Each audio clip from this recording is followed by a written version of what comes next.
Hello friends, কী করছো সবাই? তো অনেক দিন পরে তোমাদের সাথে একটা লং ভিডিও শেয়ার করছি। তো এই কদিন আমি একটু বিজি ছিলাম, তার জন্য কোনো ধরনের ভিডিও শেয়ার করতে পারিনি। তো আগের ভিডিওতে তো আমি তোমাদেরকে বলেইছিলাম যে আমার দিদির বিয়ে, তো বিয়ে শপিং করতে আমরা গিয়েছিলাম। তো বিয়েটা কবে সেটা বলছি না, মানে ডেটটা অন্য একটা ভিডিওতে বলবো। এই তো দেখো আমরা গিয়েছিলাম ডিব্রুগড় হোলসেল মার্কেটে। তো ওখানে গিয়ে দেখি এত সুন্দর সুন্দর শাড়ির কালেকশন, তো গিয়ে পাগল পাগল লাগছিলো যে কোনটা নিই কোনটা না নিই। তো দেখতে দেখতে অনেকগুলো শাড়ি আমরা নিয়েছিলাম, প্রায় 12-13খানা। এই তো দেখো তারপরে চলে আসলাম বেনারসি দেখতে।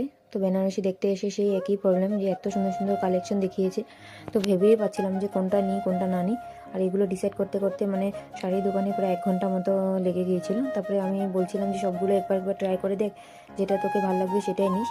তারপরে তো এই তো দেখো একটা শাড়ি পছন্দ করেছে, একদম আধা ঘন্টা পরে একটা শাড়ি পছন্দ হয়েছে। তো সেটাই বিলিং টিলিং করিয়ে সবগুলো শাড়ি নিয়ে আমরা বেরিয়ে চলে আসলাম।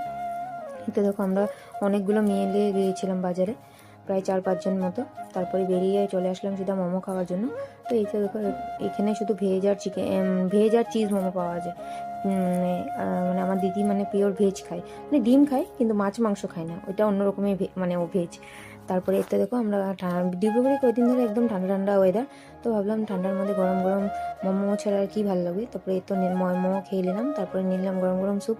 বাড়ি আসার সময় দেখলাম এই তো ডিব্রুগড়ে সস্তা বাজার বসেছে, তো সেখানেই ঢুকেছিলাম দেখার জন্য কী কী আছে নেই। তো অনেক কিছুই ছিল, মানে বাচ্চাদের বড়োদের সবারই ছিল। আর এটা কি জিনিস তোমরা কেউ জানলে আমাকে প্লিজ বলবে কমেন্টে। আর এর তো দেখো ওখানে গিয়ে মানে তুমি সব কিছুই পাবে, মানে ঘর সাজানোর জিনিস, বাচ্চাদের জিনিস, পার্স। তারপরে এই দেখো আরেকটা জিনিস দেখেছিলাম আমরা, যে পয়সা জমায় ভার, তো সেটাই মানে একটু সিলিন্ডার টাইপের ডিজাইনের।